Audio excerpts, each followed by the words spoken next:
Hello everyone, I'm here with a fantastic science fiction story. In this episode, I'll tell you the story of Owen, a human, and Zoe, an alien queen.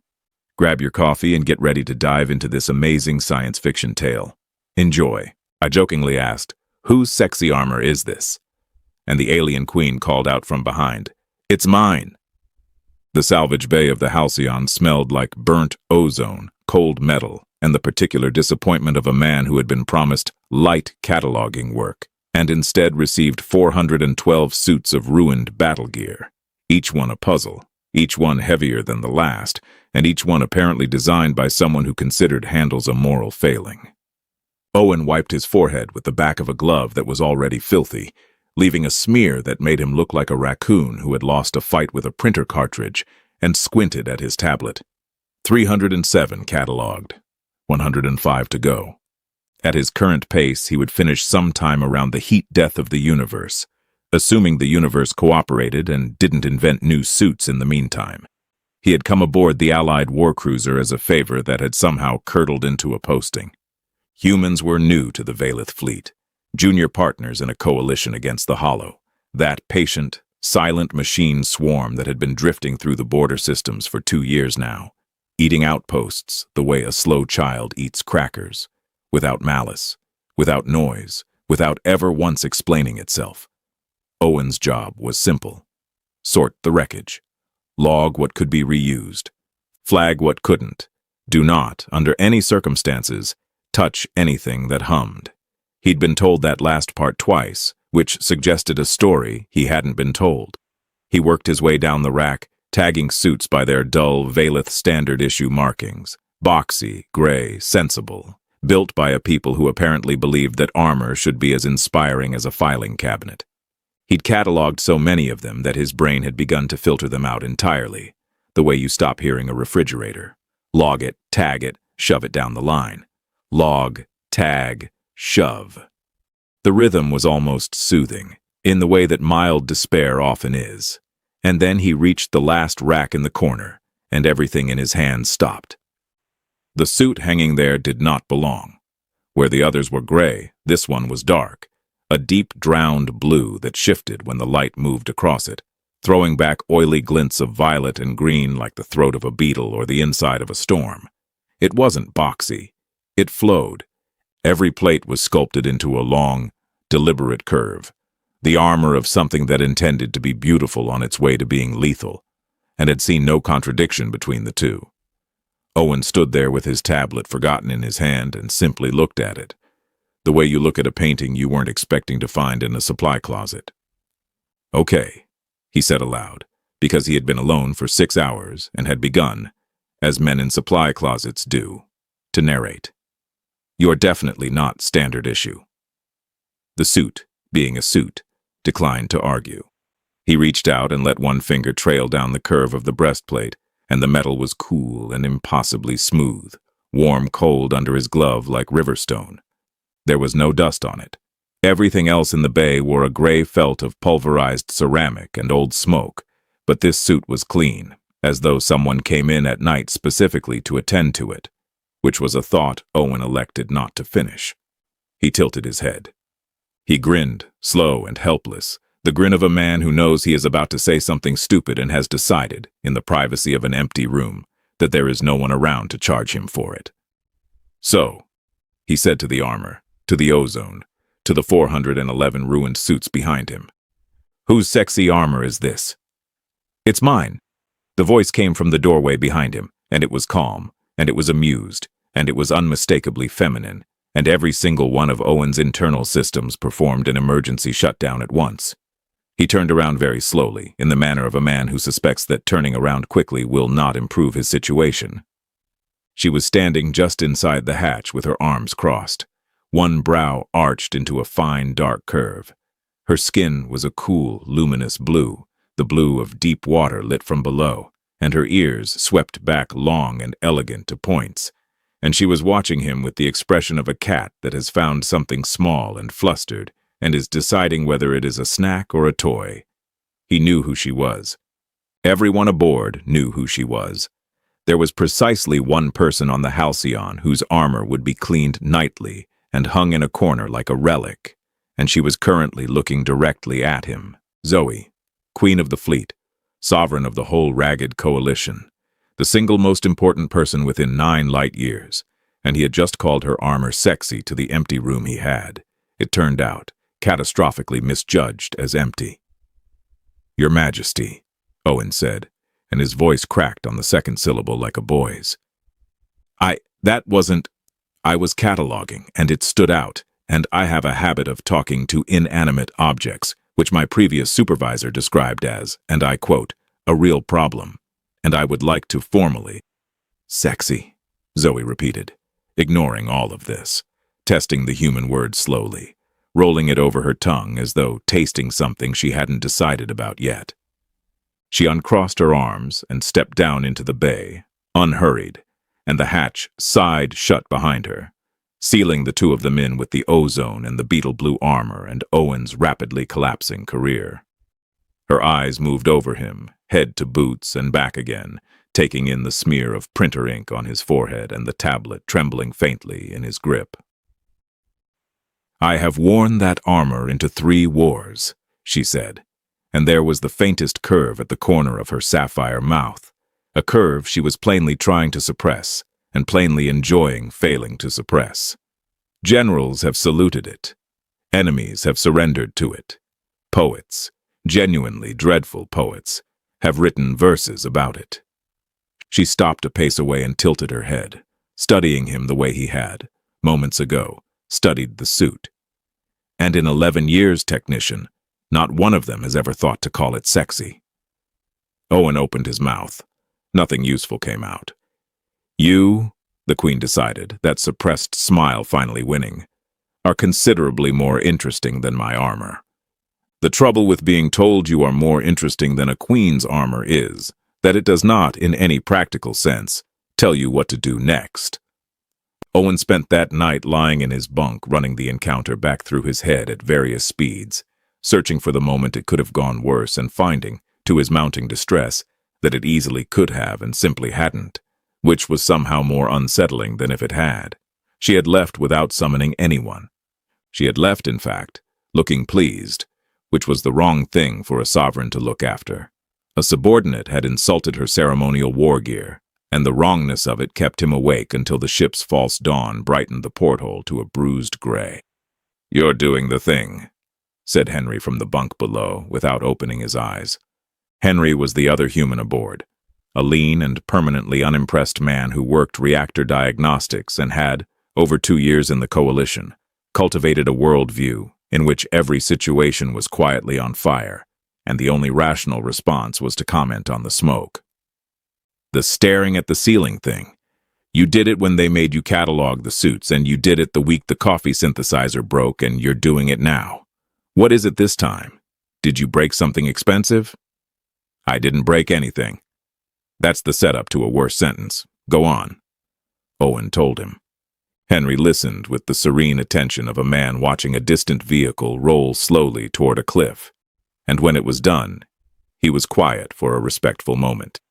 "So, to be clear," Henry said, "you called the Queen's armor sexy to the Queen, and instead of spacing you, which would honestly have been within her rights and also faster paperwork for everyone, she flirted with you and left."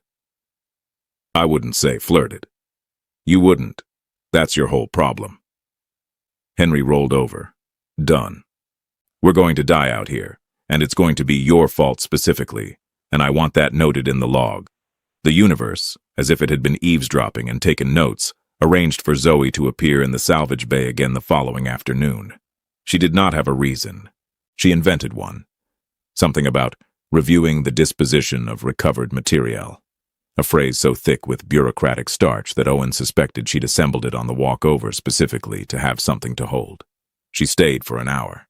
She asked him about human things, about coffee and about the strange human compulsion to name inanimate objects, about why he spoke to armor when there was no one to hear.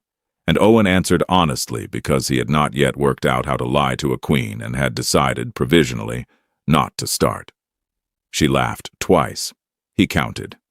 He learned things too, in the spaces between. that the beetle blue armor had been forged for her coronation war 11 years back, when she was younger than he was now, and had taken a crown nobody expected her to survive wearing. That the suit had been designed as a matched pair, hers and her sister's, and that only one of the two had come home from the border campaign that followed.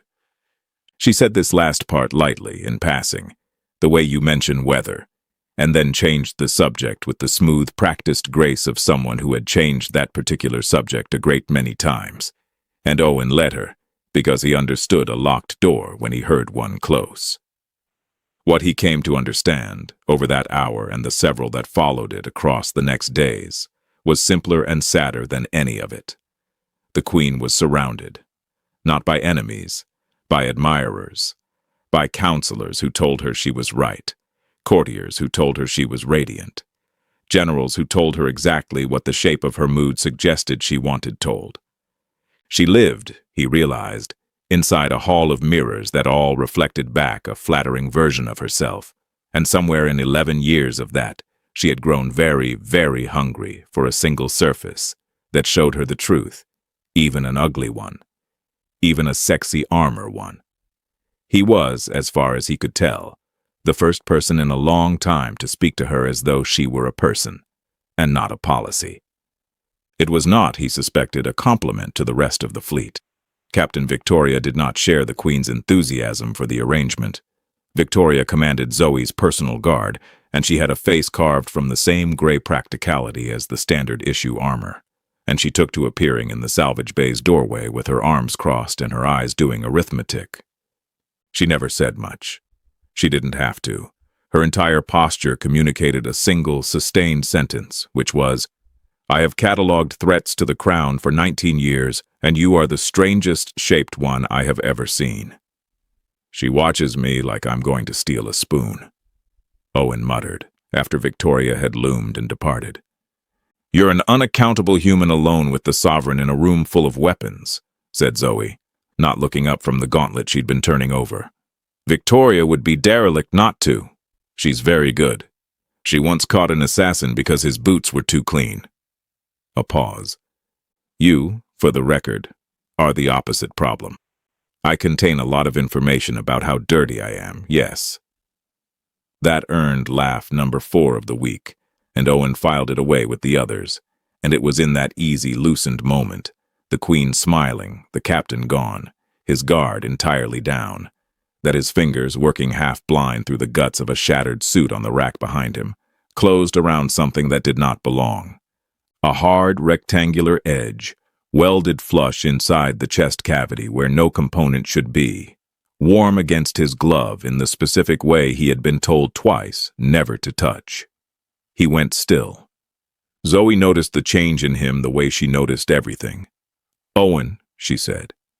"What is it?" He drew it out into the light. A data core, black and seamless, sealed into a suit that had no reason on any world to be carrying one. The core sat on the workbench between them like a thing that knew it was in trouble. It was smaller than Owen's palm and blacker than the space outside the hull. A seamless little brick that swallowed the bay lights without giving anything back, and it hummed, faintly, patiently, in the exact register he had been warned twice never to touch. He had, he reflected, developed a real gift for collecting instructions, and then setting them gently aside. "That is not fleet issue," Zoe said. She had gone very still and very quiet, and the easy warmth of the past week had drained out of her voice, leaving something older and colder underneath, the voice of a woman who had survived a coronation war by learning to hear a threat before it finished arriving. Valeth suits do not carry independent cores. There is nothing for them to carry. Sensor telemetry routes through the ship, not the armor.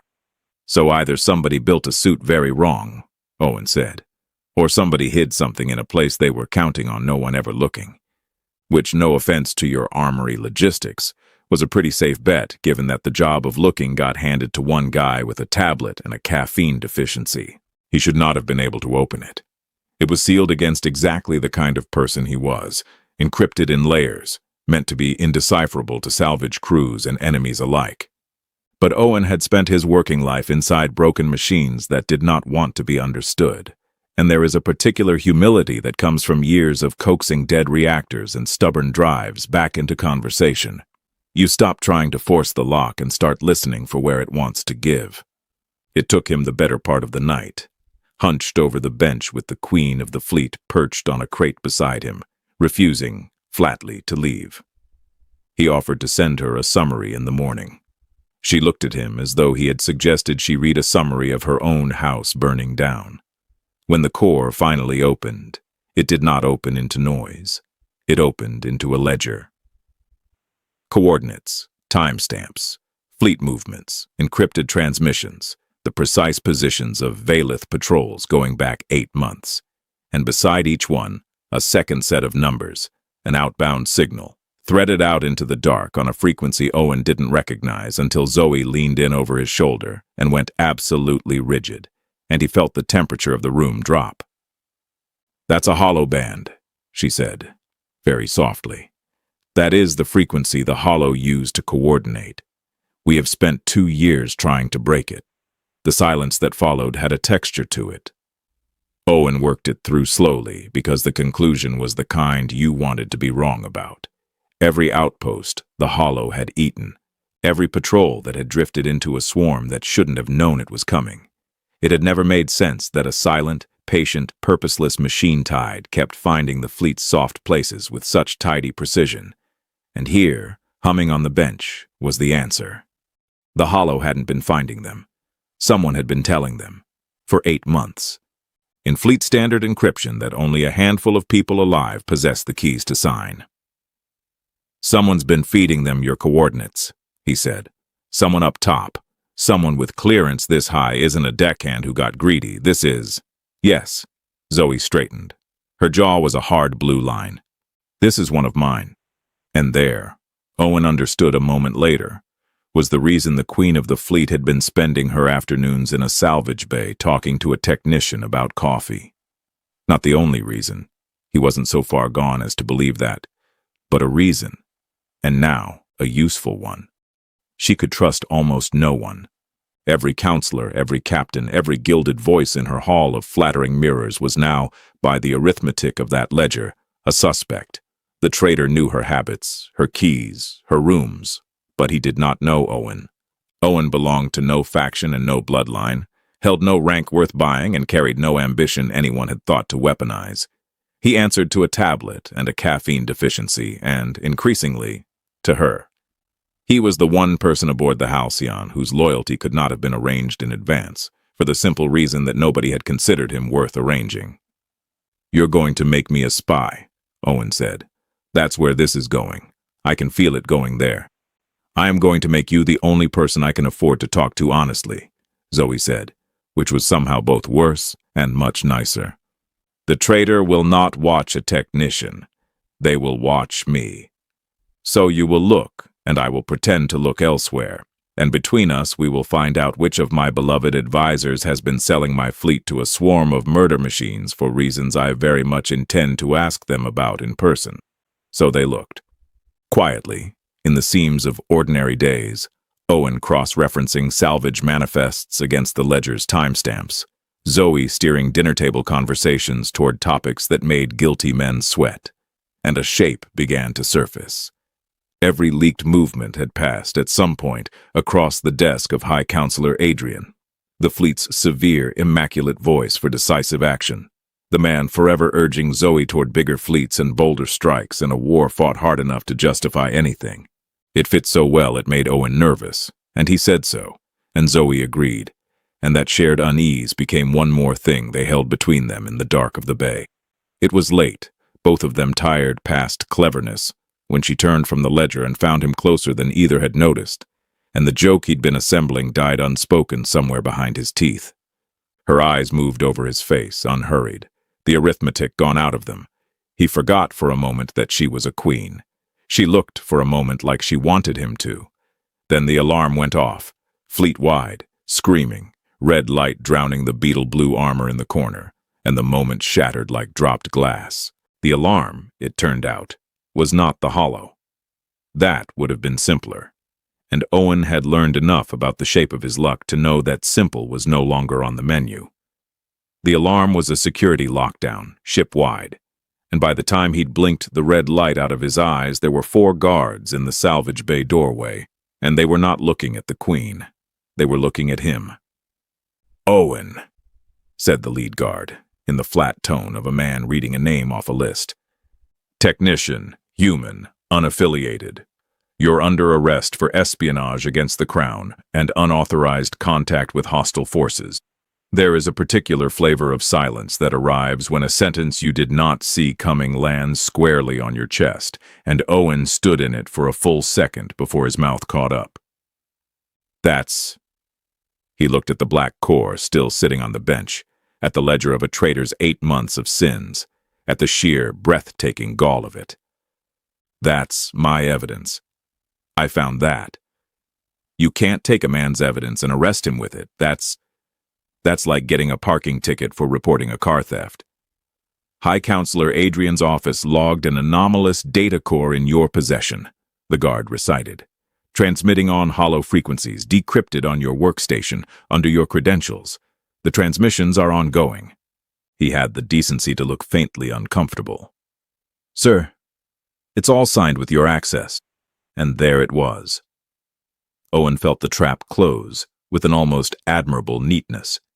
Adrian hadn't needed to hide the ledger better. He'd needed only to wait until someone found it, and then make sure the fingerprints on the discovery belonged to the one man aboard, with no faction to vouch for him, and no bloodline to protect him. The convenient human, the unaccountable stranger who'd been spending suspicious amounts of time alone with the Sovereign, in a room full of weapons, exactly as Captain Victoria had noted, in writing, for 19 professional years. Owen had been the perfect person for Zoe to trust for precisely the same reasons he was now the perfect person to blame. "He's fabricated this," Zoe said, and her voice cut across the bay with the full weight of the Crown behind it. "The technician acts on my authority. Stand down."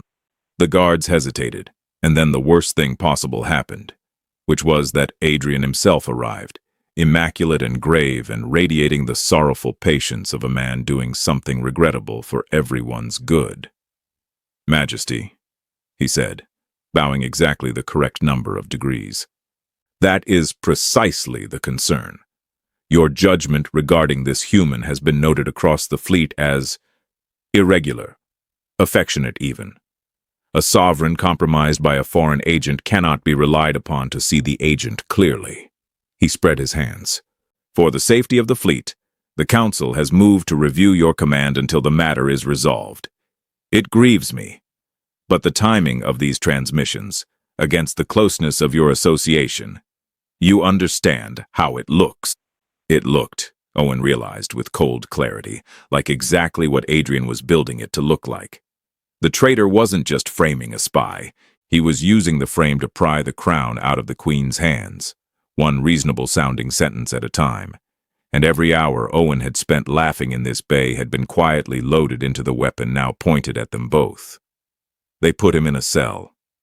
It was small and gray and standard issue, and it hummed, and Owen sat in it and reflected that he had finally found something aboard the Halcyon he was permitted to touch, and it was a bench bolted to the floor of his own imprisonment. Captain Victoria came to see him. She stood outside the field with her arms crossed and her face doing its 19 years of arithmetic, and she did not sit, and she did not soften. "I told her you were a threat," she said. "You did, repeatedly, with your whole body." Owen leaned his head back against the wall. "For the record, you were right, just not about which kind. I'm the kind of threat that finds the actual threat and then gets blamed for it. It's a very niche threat profile. Doesn't come up in your assassin boot detection much, I'd imagine." Victoria's eyes narrowed. "Your boots," she said slowly, "are filthy. Thank you. It's been a whole personality." "No." She uncrossed her arms. "Adrian's frame is clean. Signed, sourced, timed. Perfect." She said the word perfect the way she'd once described an assassin's spotless boots, as a flaw, not a virtue. "I have guarded the crown for 19 years, technician, and I have never once seen a guilty man leave evidence that tidy. Guilt is messy. Guilt panics. This. She gestured at the whole gray shape of his situation. This was arranged by someone with a clear head and a lot of time, and you have been aboard this ship 4 months with a tablet and a caffeine problem. You did not have the time. Someone who has been here 8 months did. Owen went very still. You checked the timestamps. I check everything. It is the entire job. For the first time, something that was almost approval crossed her carved gray face. The transmission signed with your credentials began 2 months before you boarded the Halcyon. The cell field died with a snap. Zoe stood in the corridor behind Victoria, out of her robes now and into something dark and functional, and there was nothing soft left in her at all. Only the Coronation War Queen, the one who had taken a crown. Nobody expected her to survive, and had, apparently, been waiting 11 years for someone to be foolish enough to come for it again. Adrian has the council, she said. He has the frame, and he has an hour, maybe 2, before he has my crown. So we are done hiding, Owen. You and I are the only 2 people on this fleet nobody arranged in advance. A grim flicker of the old amusement. Let's go be inconvenient. They made it exactly 40 meters down the corridor before the hollow arrived, which was, Owen would later reflect, a masterpiece of terrible timing that only the universe could have arranged with a straight face. The deck bucked. The lights guttered. And the fleet-wide klaxon that had been screaming treason an hour ago switched seamlessly to screaming swarm because Adrian had sold them coordinates and the buyer had finally come to collect. Through the nearest viewport, the dark outside had begun to move. Not stars, but between the stars. A slow spreading tide of black geometry, silent as ever, patient as ever, folding toward the Halcyon's soft, blind flank exactly where the ledger said it would. He timed the coup to the attack, Zoe said, running, her voice flat with fury. Strip my command in the middle of a battle. Let the swarm do the messy part and rule whatever's left as the man who warned us. He is going to be so disappointed. I love an ambitious man with a 5-part plan, Owen panted, keeping up. It gives you so many places to break it. The break point, it turned out, was the one thing on the whole ship Owen had been told twice never to touch. Not the little core, the big one. Deep in the salvage bay's flagged and forbidden section sat a hollow weapon core, recovered intact from a downed swarm node, humming its patient hum behind a cage of warning placards that Owen had spent 4 months respecting. He respected it now by tearing the cage open. The hollow coordinated on a single shared band. That was the whole horror of them. One mind wearing 10,000 bodies, and a mind that unified was a mind with exactly one door, if you were rude enough to knock. Talk me through it, Zoe said, already knowing she wouldn't understand it, already trusting him anyway, which he found he had no time to be moved by, and was moved by regardless. Their targeting is centralized. They all see through the same eye. He was elbow deep in the core now, coaxing it, listening for where it wanted to give, the way he'd coaxed 1,000 dead machines that didn't want to talk. If I splice this into the Halcyon's grid and feed it garbage, bad geometry, phantom positions, the fleet where the fleet isn't, the whole swarm inherits the lie at once. They can't disagree with themselves. That's the beautiful, stupid flaw in having one brain. You can only be wrong together.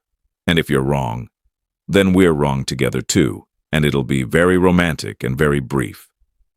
She left him to it because there was one more thing only she could do, and Owen looked up from the core in time to watch the queen of the fleet stride to the corner of the bay and put her hands on the beetle blue armor. Not to admire it, not this time.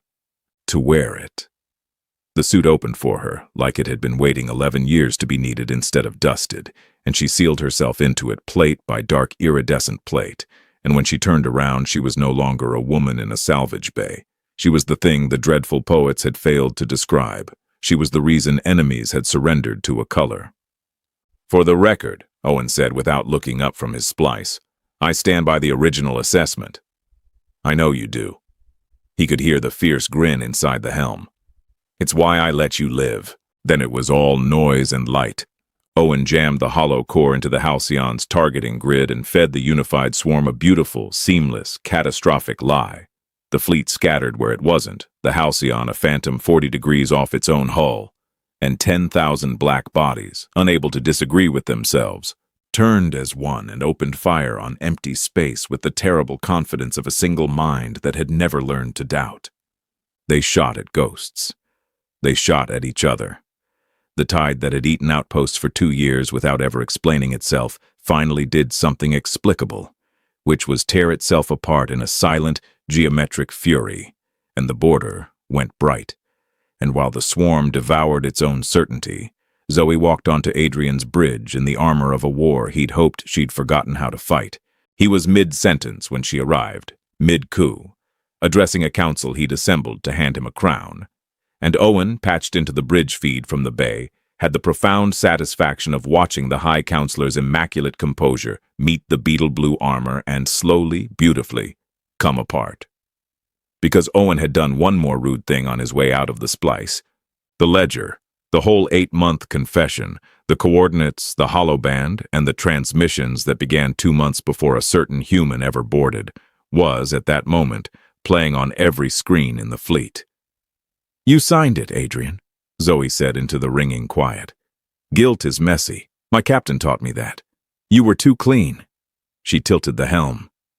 "The swarm you sold my people to is currently shooting itself in the face because a technician with a caffeine problem told it a joke it couldn't survive. Your 5-part plan has, I'm afraid, developed a 6th part. It's the one where everyone watches." Adrian reached for a weapon. Victoria, who had been standing at the Queen's shoulder in gray standard issue for 19 professional years, was already there, and she was very, very good. It was over. Not by rank, not by bloodline, by a queen who refused to be caged, and a nobody who refused to behave. The swarm did not survive its own confidence. By the time the border stopped burning, the hollow tide that had eaten outposts for 2 years without ever once explaining itself, had explained itself thoroughly and, finally, to itself, in the only language a single mind wearing 10,000 bodies could speak. Friendly fire, at scale, with total conviction.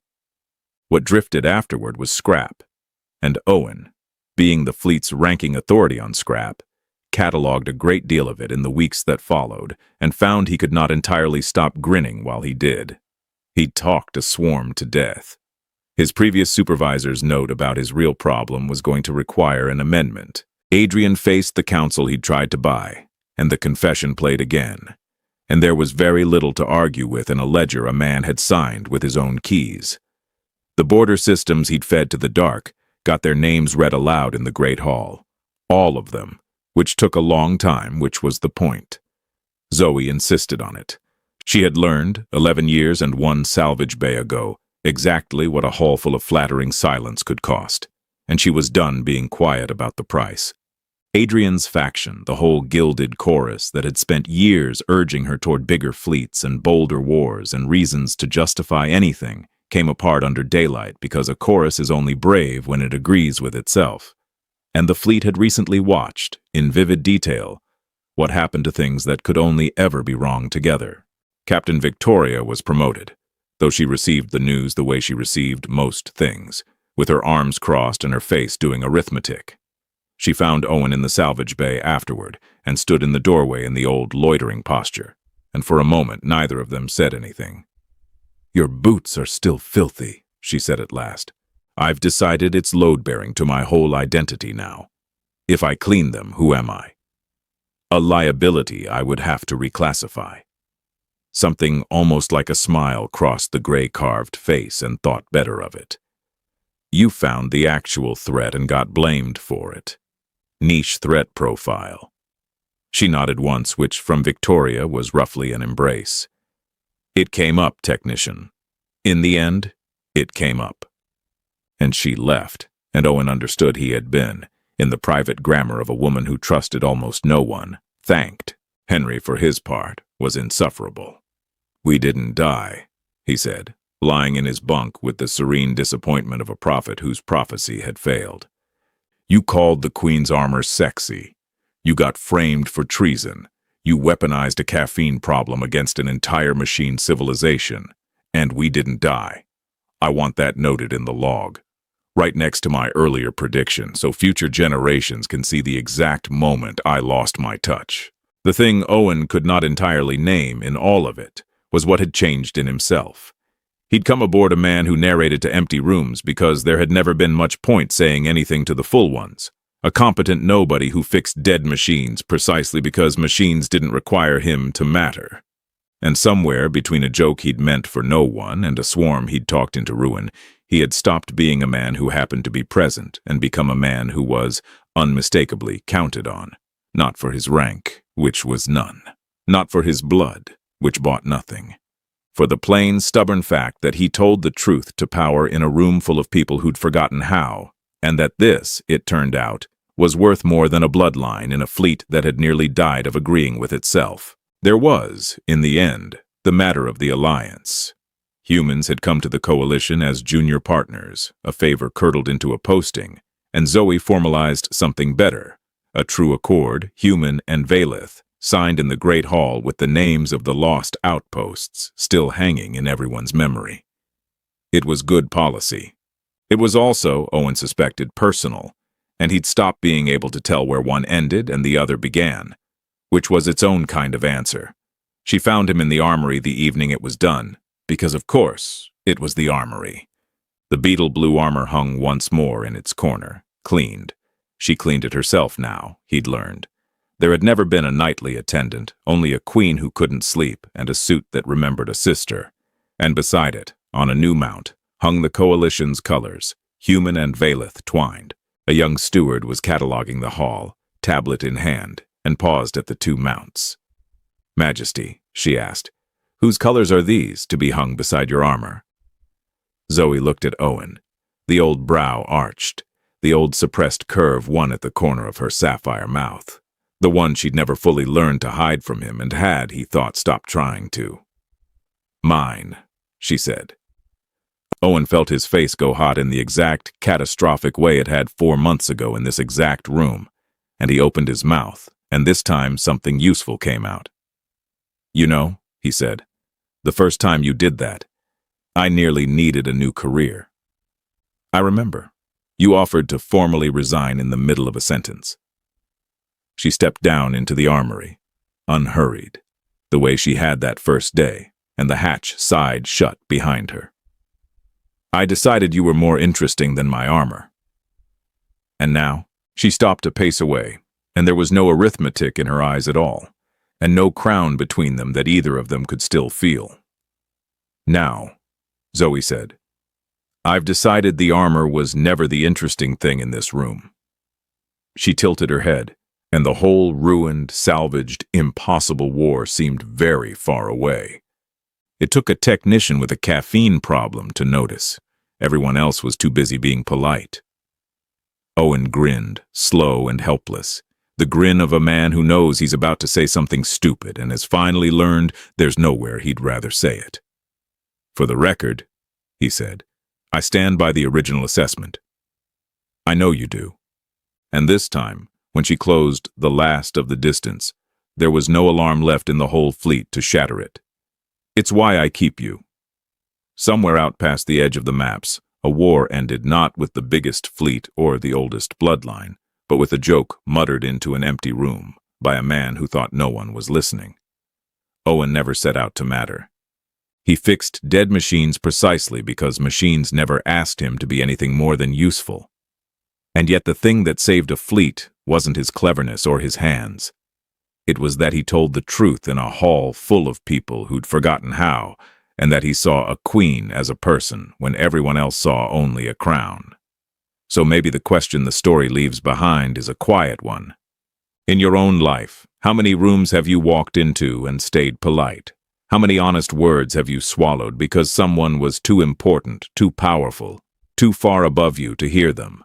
And who around you is starving, not for flattery, they get plenty of that, but for one true voice that sees them plainly and isn't afraid to say so. Zoe spent 11 years surrounded by mirrors, and nearly lost everything because no one would show her the truth. We build those halls too, all of us, around ourselves, around the people we love, around the people we lead, and sometimes the person who saves us isn't the one with the most power. It's the one brave enough or foolish enough to speak honestly into a room they assumed was empty.